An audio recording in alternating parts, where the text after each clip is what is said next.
take it all the way for a touchdown. Going for the big ball, going for the big shot, and he hits it. That's batted into the air, intercepted, and the Bears are going to win it.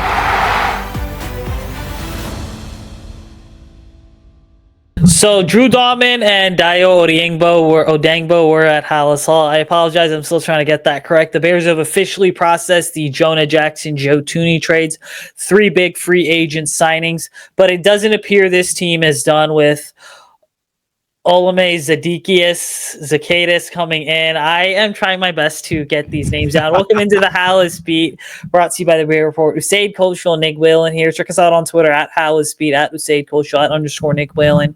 Nick, I know you have some major thoughts regarding Kiran Amegadjie and Braxton Jones, but where do we go from here? Because all of a sudden, I mean, the Bears from in a span of, let's just say, 10 days went from what are we going to do at number 10, 39, and 41 to we can go best player available?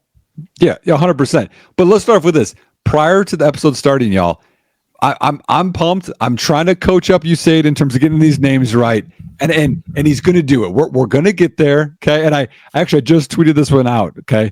In terms of it's Olamide Zacchaeus, okay? So everyone's going to have to learn that one as long as we have the Dayo Odangbo. So because I think we were saying Dayo last time, so we got to get the names right. It's Dayo Odangbo. So we'll get them.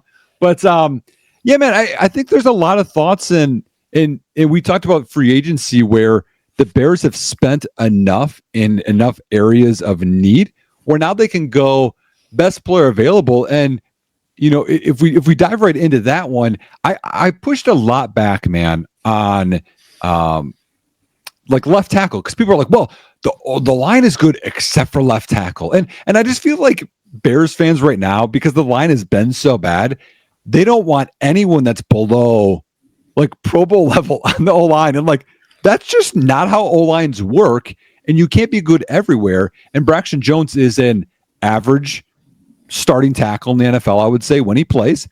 And Kiran Amegadjie, I had a whole tweet on this today, and you commented on it. And we've had a lot of good conversations today on it, which I think is good to have these talks. But Kiran Amegadjie has a high ceiling, a very high ceiling, y'all. And he's barely played football. He's got like go-go gadget, long arms. Part of our crowd won't understand that reference. Some people will. But like really long arms, tied for the second longest among any NFL starter tackle in the NFL. And that's a huge difference because we're talking about Will Campbell, and Will Campbell might not play tackle because his arms are short. So that stuff matters. And you talk about his athleticism. So if you drafted a tackle at 10 or 39 or 41, you're basically throwing away Amegadjie or even a chance of Braxton Jones getting re-signed.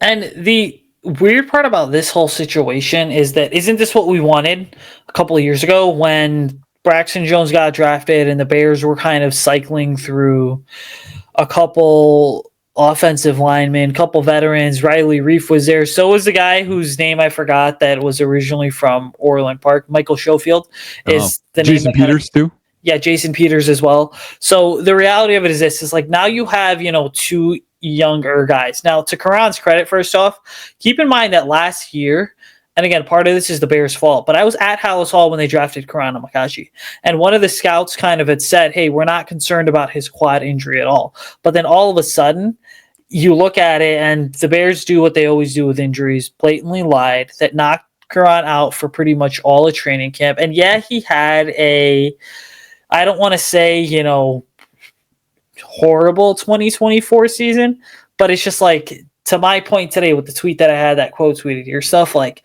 tell me which rookie would you have expected to develop in the circus that was the Matt Eberflus 2024 Chicago Bears? Mm-hmm. Caleb Williams struggled at times, but he also held his own. And so really the grand scheme of things here is this. It's just like, why are we starting to throw players away, kind of give up on guys, when the reality of it is give these guys a chance? And again, I said this on a show a few weeks ago, but the big thing that I don't think people realize about Braxton Jones is that Braxton Jones is honestly one of the bigger offensive linemen on this team in terms of height. I mean, he is 6'5", 310. He was 6'5", 310 coming out of college. And then he had about 35 to 36 inch arms. So It kind of just like puts into perspective that this is someone you're talking about where maybe he's been underdeveloped to the point where I understand I've also made arguments saying Braxton Jones should not be the guy, upgrade from and move on.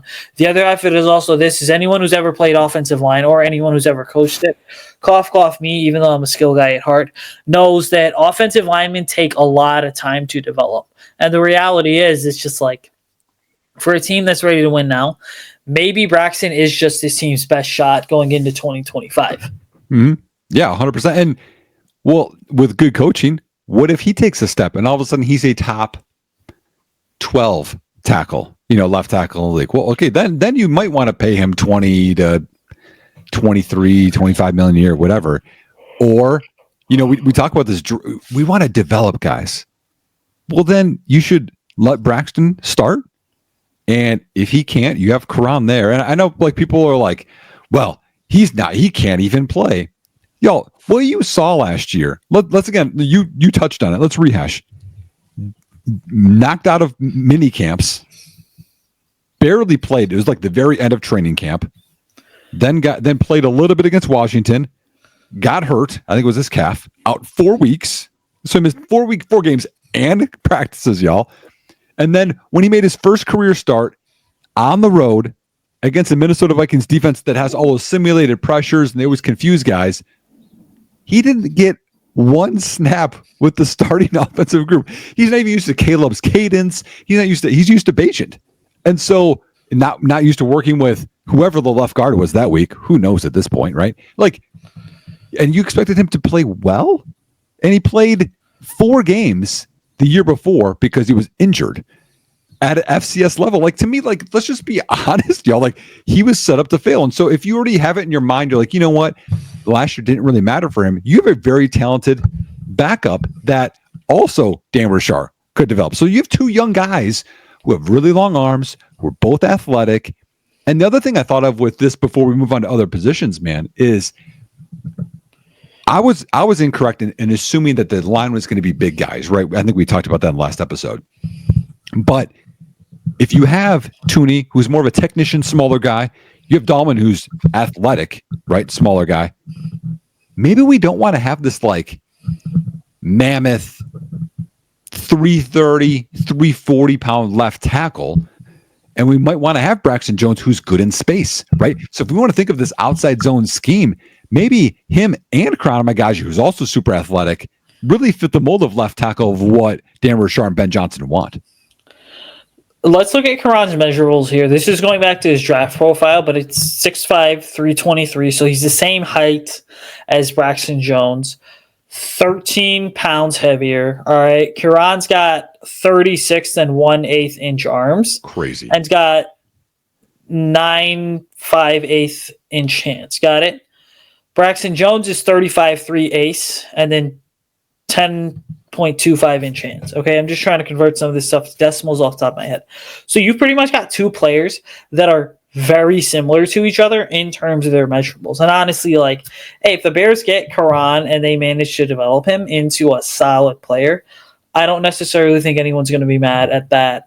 This whole idea of, let's get an elite left tackle sounds good. But to me, part of it is also is what's your definition of elite? Is it a guy like a Trent Williams? Is it, a guy like a Joe Alt? Who is going to be very elite very soon? Is it a guy like a Joe Thomas who played for forever for the Browns? That's just the reality of it. But the point is you have 2 tackles here to kind of make it work when it comes to the Bears' whole system the Bears want to run, which again, just a quick outside zone breakdown here. When it comes to outside zone, the reason zone schemes are so much harder than gap schemes is because zone schemes require players to get horizontal but also vertical movement.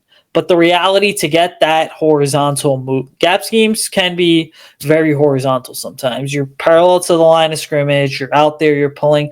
Then eventually you turn up the field after you kind of log the first defender that you see. So you're wrapping, then boom, you're logging. Okay? Which when we do film breakdowns later in the summer, when we actually have time to, we will get into that. I still think Nick and I are going to argue about what the difference between a sprint out and a play action is, which I could totally see happening. But okay. So the thing with the outside zone schemes is this, is you literally with one foot, right? Usually the foot that's nearest to the defender are taking a powerful step forward. And then you're bringing your backside arm over. And I know I'm demonstrating this on camera. You're punching the defender's outside shoulder. That is kind of essentially how you're getting a lot of that movement. But the big thing with that reach step there and that block is all that has to be timed and simulated. And if you don't have a guy that can move fast and get out into space, it kind of defeats the purpose of running off the tackle and running outside. Yeah, and honestly, that's one of the big advantages in rule changes that I don't think people really realize, and why outside running is thriving right now, is because they used to be able to go outside, and corners or anyone outside on the edge would just chop down linemen, right? They would dive at their knees, right? They wouldn't let them establish the edge. You can't do that anymore. So now you have these giant linemen out in space against the corner, and they're like, oh no. And they have to like still establish the edge. You can't give up the corner. So it's really tough. And that's why having these athletic guys that have length on the outside is so advantageous. So what I want to do is I want to explore other positions today, y'all, because I feel like everyone is so honed in and focused at left tackle that we're not talking about a bunch of other spots that Chicago could go at 10, 39, or 41. And so the first one I'm going to bring up is safety. Okay. And I think we mentioned some of this last episode, but Kevin Byard, 1 year left on his deal. Big fan of Kevin Byard. In fact, I did think we brought this up last episode, so we have to spend a ton of time on it. With Jaquan Brisker, who knows if he'll come back or not from the concussions. But behind them, Elijah Hicks, Jonathan Owens, like there's no one that's young that you're going to develop that's going to be a starter, in my opinion. Hicks is more of a strong safety. He tackles well, not great in coverage. And so you look at some of the guys, you have Xavier Watts from Notre Dame. You got Malachi Starks, who didn't test well, but his film, man, is awesome in terms of a ball hawk. You have the guy from South Carolina who is athletic freak and huge, who can do actually cover and be in the box. There's just a lot of safeties, and even beyond there, Kevin Winston. I mean, he got hurt, but he was, athletic and had a lot of potential. So there's some safeties that they could address either at 10. 10 would be a little bit of a reach. I'd like to, move down a little bit from Malachi Starks, but they could get one at 10, 39, or 41. And that's a need because I don't know if our strong safety will be available this year, the whole year. We have no one we're developing. But then you look at left tackle, we have a young guy who you could say he's recovering as well. Fair. You also have Kiran Amegadjie, who's got a ton of potential, which we don't have that at safety. So to me, like when you think of like needs, I think safety should be up there. We're not talking about it enough. And you talked about some guys in the draft that we'll sort of get into as well as the draft gets closer. But how about the veteran market here? I know it's not going to be the most popular option, but who was just cut by the Baltimore Ravens? Marcus Williams. Who played under Dennis Allen in New Orleans and was a really good player when he first got into the league? Marcus Williams. Yep. And so you start to kind of look at it. You start to kind of say, okay, well, maybe the Bears are sort of dragging this thing out and saying, well, we're going to see if Jaquan's really healthy. And if he's not fully healthy and ready to go, Marcus Williams, surprise, surprise, is being designated as a post-June 1st cut. So he's going to be available to sign, during the dog days of summer, which means that he enters training camp as a potential option to really keep an eye on, as a name that the Bears could explore. But it's also to your point, you have to start having the conversation of safety, because Elijah Hicks is he's going into a contract year. He's going to be a free agent. Jonathan Owens is going to be on the open market very soon as well. And so then you start to really think, okay, well, what are the Bears going to do? And the idea of, maybe taking a safety or even just signing a guy that's in his late 20s, Marcus Williams, by the way, I know you people probably hate me for saying that name 5 times, is a guy that legitimately makes sense. And the other position I would say is Jack Sanborn's reuniting with Matt Eberflus in Dallas.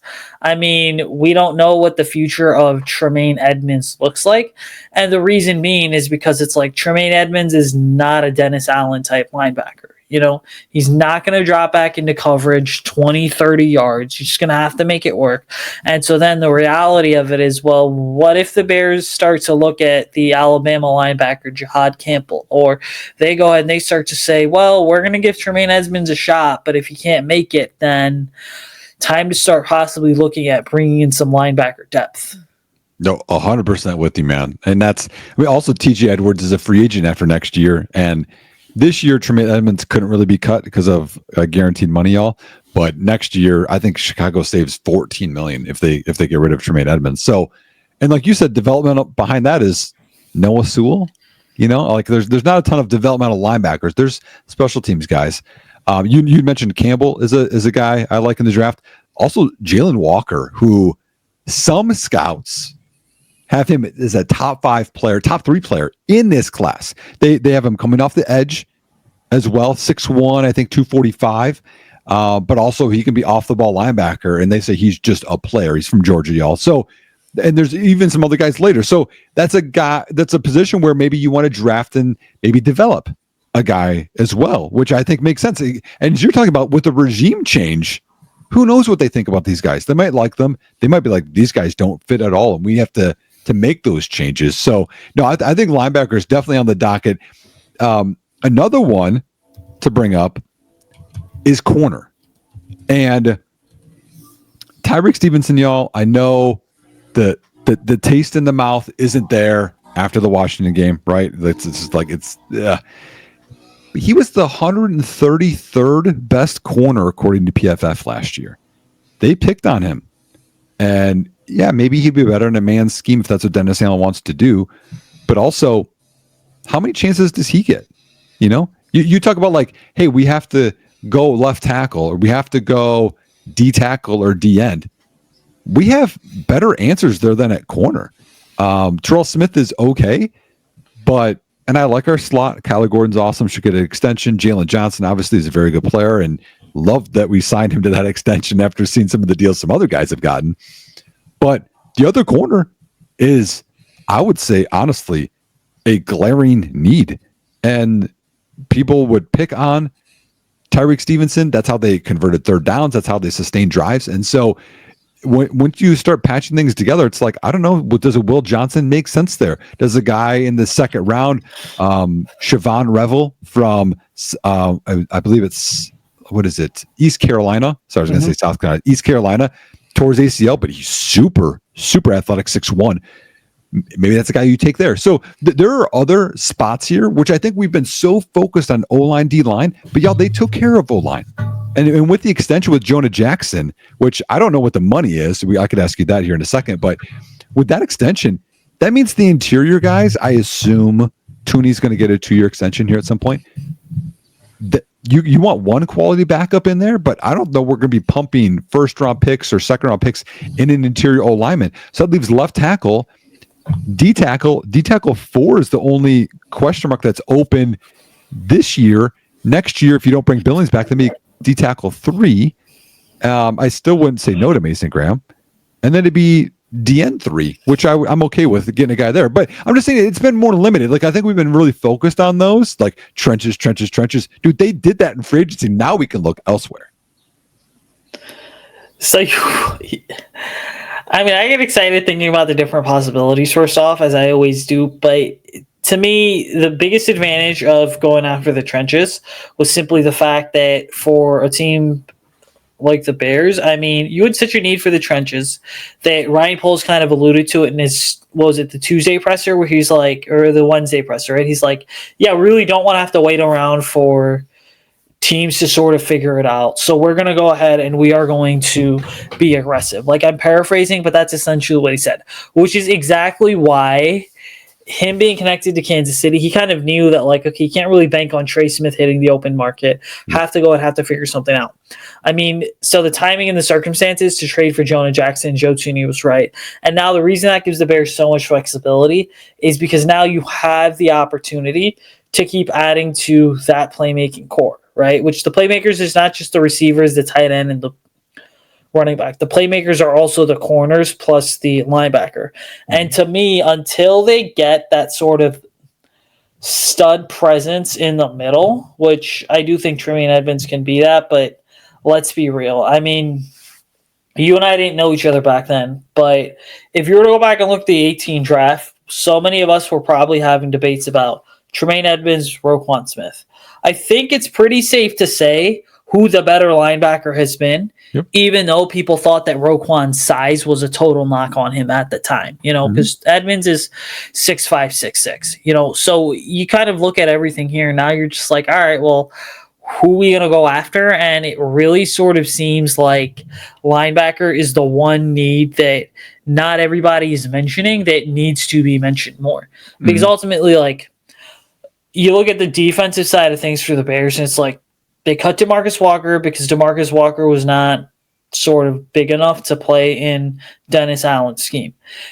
Maybe he had the size, but the big thing to also keep in mind is that DeMarcus Walker also was not the freak athlete that Odeyingbo is. Like Walker's 6'4", 280. Got it. Dio is what, 6'6", I believe, 285, right? So he's a couple inches bigger. And then you look at like Jacob Martin, which I know that this morning someone said, oh, it's just Jacob Martin, but like they let Jacob Martin go, being a guy that is 6'2", 242. So they let some of these smaller guys go to get Dennis Allen the guys that he wants. Right, and that limits the guys I think that you look at in the draft too. Like I'm a big Mike Green fan of his film. Off the field, there's things there, but James Pierce has some good film stuff. I just mentioned Jalen Walker. I'm not sure that those are guys that they want. I mean, you look at Shamar Stewart, you look at Mykel Williams, who I don't think tested well the other day.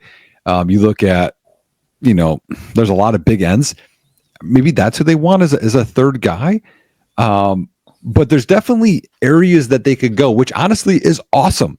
It's awesome that they can just be like, hey, yeah, if this is the best guy on a board and they fall to 10, 39 or 41 and you draft them, that's what you should do. Because then you, as you're talking about with free agency, then you can patch it up with that second wave of free agency after the draft in the summer when guys are waiting to see when landing spots happen. And that way, because that's when they got like Jacob Martin, for example. Then you do that and your team is more complete because you have a higher floor because you drafted the best players, not because like, oh my gosh, we have to get a center, so we're going to reach at 39 and we're going to get whomever. And all of a sudden you got worse overall team because you're reaching for these needs instead of just taking the best players that are available. And that to me, like, really brings up the idea of, okay, well, where specifically is this team going to kind of start to match, valuation with evaluation, honestly? I mean, because the tough part about the draft this year, plus some of this free agency class, is it's all about your value. Okay, like the Bears went ahead and were in the second wave of free agency. They signed Zakus as a wide receiver. Okay, what really makes me wonder is that are there a handful of free agents out there that they realize, okay, we're going to bring these guys in, but we want the price to dip just a little bit more so we can get these guys on cheap deals, which is then going to allow the Bears to be even more flexible in a draft where, honestly, if you're a team that has a lot of needs, which the Bears are kind of chipping away at their needs here in terms of depth, then you don't really have the flexibility that you believe that you do, simply because it's not the best draft class on the planet. And again, the trajectory of this draft class, I don't think people realize how much it changed throughout the season. And the reason being is because it's like the studs of this class, like I'm just going to use nose tackle as an example. There was a lot of conversation when I talk to people that cover Ohio State as well as Michigan that Mason Graham and Tyleik Williams are going to be 1 and 2. Well, looking at the way the college season played out, Mason Graham's in his own world as a defensive tackle. Tyleik Williams is basically like a tier 2. You look at James Pierce Jr. from Tennessee. A lot of people said that he was going to be a fun name to watch, which he still is, but he's a notch just below Abdul Carter. I heard him as like number 1 pick preseason. Mm-hmm, exactly. Yes. Yeah. Yes. Yep. So the point I'm making here is this, is that the Bears kind of did their homework here in a way that not very many people anticipated and kind of said, all right, well, we know some of these positions are not going to get the love that they probably should. But the reason they're not getting the love is because there isn't necessarily the potential there for a lot of these prospects. Like the talent is not really there. Yep. So that's why we're going to be so aggressive. And that is why I still think that per over the cap, the Bears are at, I don't even know how much salary cap space the Bears have at this point. I think it's like 20 something $million. That's why I view this team as being a little bit more active in free agency, because I do think, well, they're at about $16 million here, it seems like, in cap space, and effective cap space about $10.5 million. That's why I still think there's a lot of these vet minimum signings that are going to be coming very soon here. Mm-hmm. And I think that they release Ryan Bates to save another $4 million. Quick side note I'm going to make is this while I'm going on my rants here.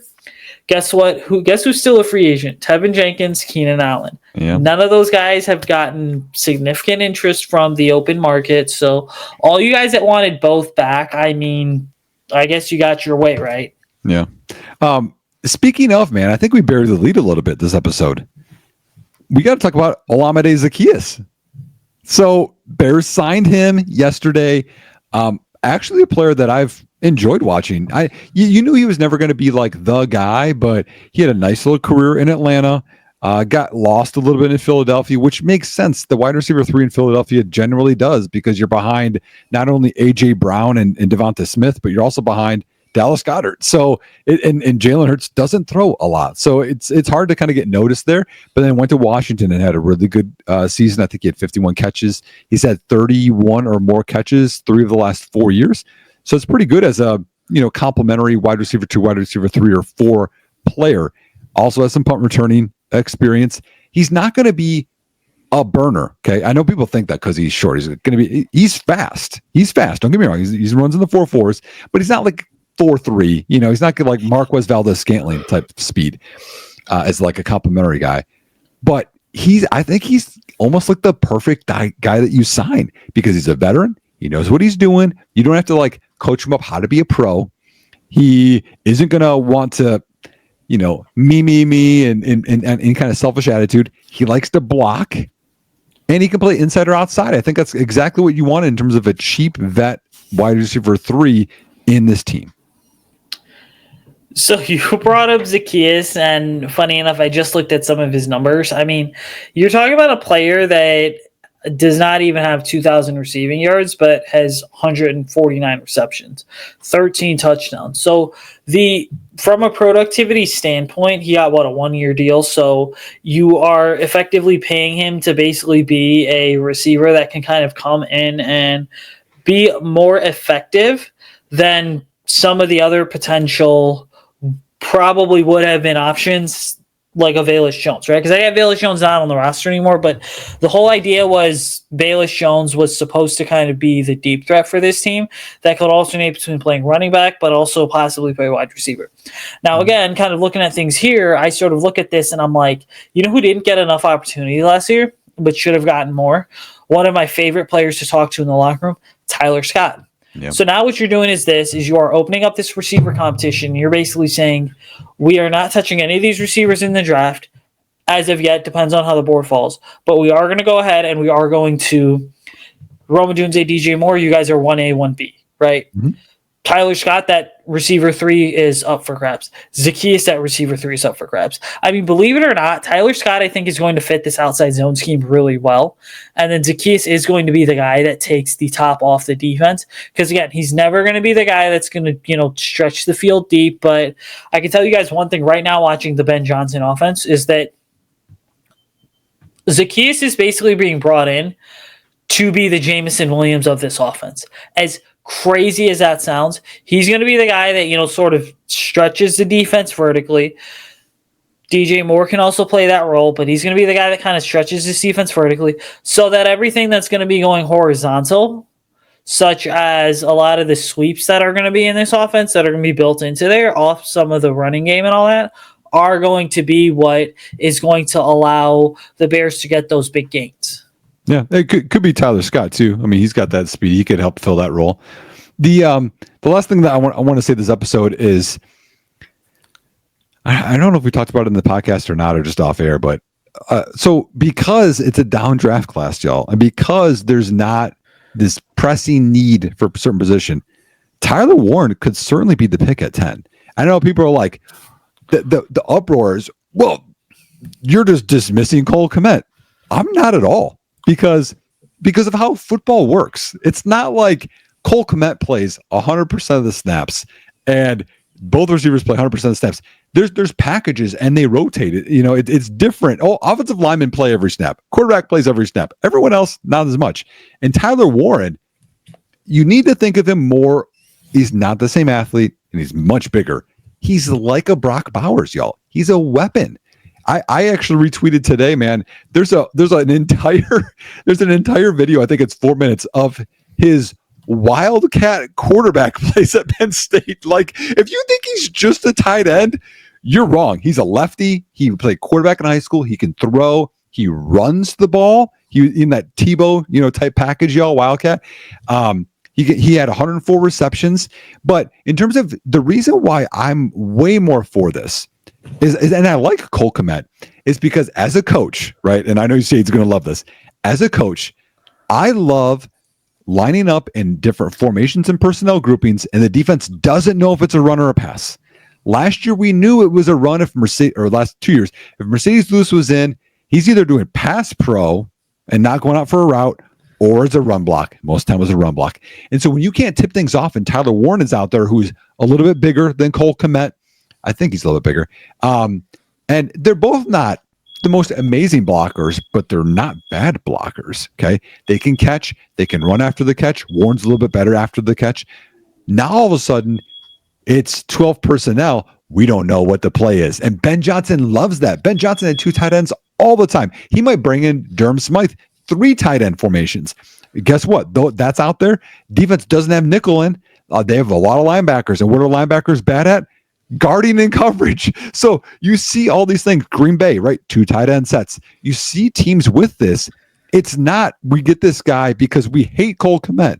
I like Cole Kmet. It's because of what you can do on offense. And if I'm imagining all of these type of possibilities with Tyler Warren, for sure Ben Johnson's thinking about it.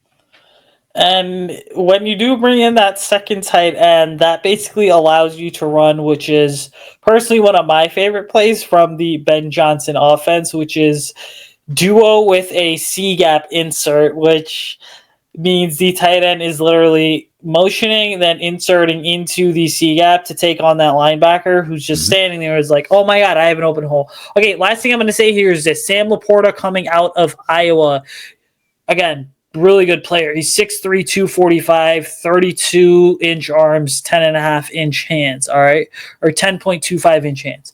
Tyler Warren, 6'5.5", 256, 30, almost 32 and 32-inch arms, and then 9.5-inch hands, okay? More athletic, according to NFL.com, than Sam Laporta is. So, again, it's sort of there for the taking, right? Like, Warren's bigger. He's more athletic. He is hands. Sam Laporta's hands are bigger, but Warren certainly has the more sort of complete profile. So, it's a possibility, right? I mean, you said, I can't even remember. That's why, and again, I've been on this earth longer than you have. I'm an old guy. I turn 40 next week, y'all. Okay. Young guy. Yeah. I can't even remember a tight end that ran wildcat this much in college. Can you? I cannot, and I think that this is going to kickstart the new age of tight ends that are kind of coming in, because it's like we don't really see Travis Kelce do it, right? Tight ends traditionally have been known as the guys that are 6'5", 6'6", and taking the top off of defense. Not taking the top off of defense, but clearing out the seams is really what it is. Like your Tony Gonzalez, your Antonio Gates, your Greg Olsen. Yep. Obviously, these guys have become more hybrid players over the last few years, and Tyler Warren, I think, is going to kickstart an entirely new revolution. Right. It's just so different. So y'all, basically all I wanted to get through is I have faith in Kiran Amegadjie, and if you want to talk about coaching, that Tyreek Stevenson's can get better coaching from Al Harris, and that's going to fix things, then we need to think about that with Dan Richard with the line too, and that the Bears can truly go corner, safety, running back, tight end, D end, linebacker, literally best player available. It's not only going to be at 2 spots, it's going to be at 5 or 6 spots. Anyways, that's going to do it from us. I think we both are tired and want to go have dinner. Make sure you check us out on Twitter at Usayd Koshul, at _Nick Whalen, at Halas Beat. Make sure you're checking out the Bear Report website as well. A lot of really good interviews. The same podcast feed that Halas Beat is on. Check out a lot of the interviews that I've been doing with some of these draft prospects. Zeke Blake from Toledo just dropped. Chase Davis from Bowling Green just dropped. A lot of really good ones. Got one of Ray Zabel's teammates as well, kind of coming on the show pretty soon. Check those out. Check out the Bear Report podcast with Zach Pearson, Steven Johnson. Little bit of a change up here, but next week, because Nick and I are going to be out of town, we'll be recording on Monday and Tuesday. So we'll have an episode ready for you to go on Monday night and then an episode ready to go on Tuesday night. But other than that, have a great rest of your day. Have a great weekend. Bear down, ladies and gentlemen.